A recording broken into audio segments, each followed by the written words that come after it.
Hello दोस्तों, स्वागत है आज के इस वीडियो में। आज के इस वीडियो में हम देखने वाले हैं class tenth Hindi. Class tenth Hindi इसका हम सब्जेक्टिव प्रश्न देखने वाले हैं। सब्जेक्टिव प्रश्न देखने वाले हैं जो कि 2025 के लिए बहुत ही इम्पोर्टेंट प्रश्न होगा, जो कि इसमें हम 5 सब्जेक्टिव प्रश्न बताएंगे जो कि 2025 में आपको सीधे पेपर में देखने को मिलेगा। तो चलिए प्रश्न नंबर 1 की ओर बढ़ते हैं। प्रश्न नंबर 1 है कि संतु मछली लेकर क्यों भागा। संतु मछली लेकर क्यों भागा। चलिए इसका उत्तर देखते हैं। संतु मछली लेकर भागा क्योंकि वह नहीं चाहता था कि मछलियां काटी जाए। संतु नाम का एक लड़का था और मछली लेकर भागा क्योंकि वह नहीं चाहता था कि मछलियां काटी जाए, क्योंकि भग्गू उन्हें पटक पटक कर, भग्गू यानी उसे पटक पटक कर मार देता और फिर काटता। भग्गू नाम का एक आदमी था जो कि मछली को पटक पटक मार भी देता और उसे फिर काटता और इसलिए संतु इसलिए एक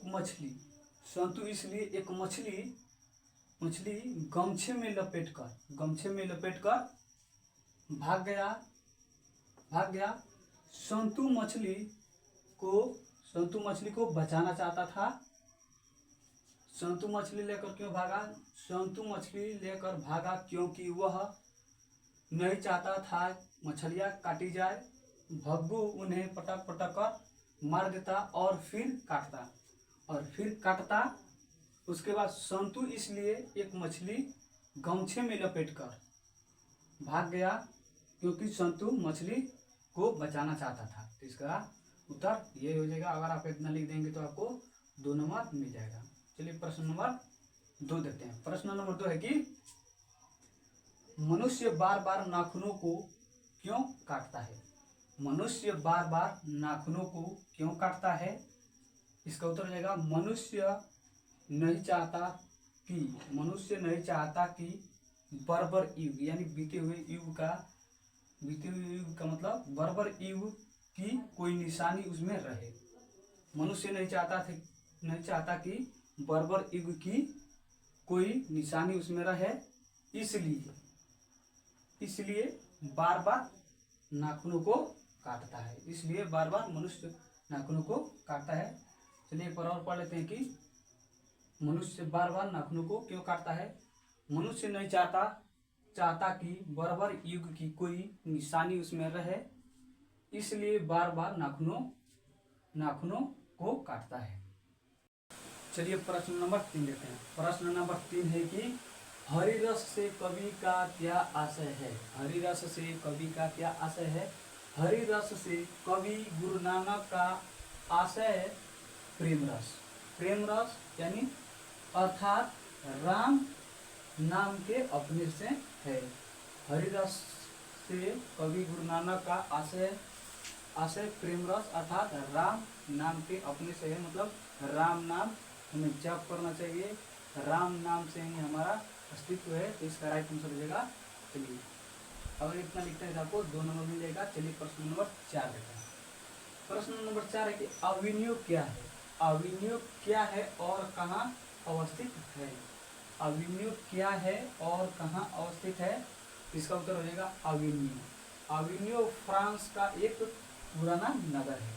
अविनियो फ्रांस का एक पुराना नगर है और रोन नदी के तट पर अवस्थित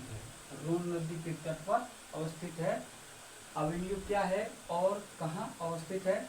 इसका उत्तर हो जाएगा अविनियो फ्रांस का एक पुराना नगर है और रोन नदी के तट पर अवस्थित है। चलिए प्रश्न नंबर 5 देखते हैं। प्रश्न नंबर 5 है कि भारत माता कविता में भारत के किस रूप का उल्लेख है।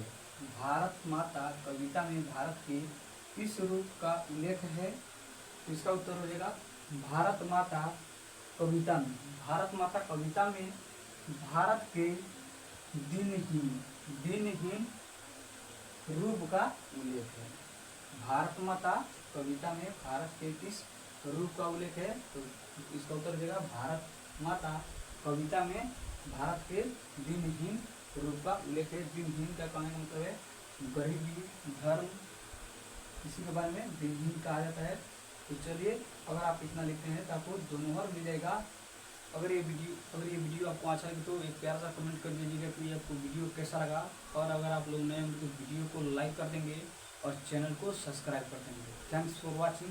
मिलते हैं अगले वीडियो में, तब तक टेक केयर, बाय।